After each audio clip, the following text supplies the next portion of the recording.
Protecting Americans is our #1 priority. Officials with the Centers for Disease Control joined Customs and Border Protection agents today as they joined forces to beef up screening efforts at Kennedy Airport.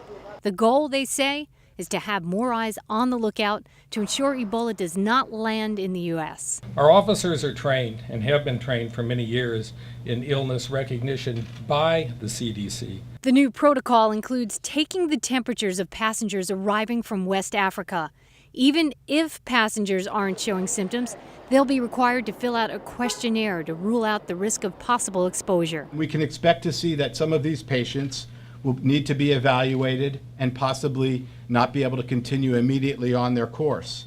And we understand the concerns that raises, and that is part of the additional protection. We will work to minimize that disruption. Travelers who spoke with News 12 today have mixed feelings about the measures. It happens that the airport authority happened to pick it up. That's good. That means you could easily be referred to the hospital. You could be easily treated. Half measures. They would need to stop flights from that part of the world. Although Ebola has been around for a while, it's the first time Americans are dealing with it on their own soil.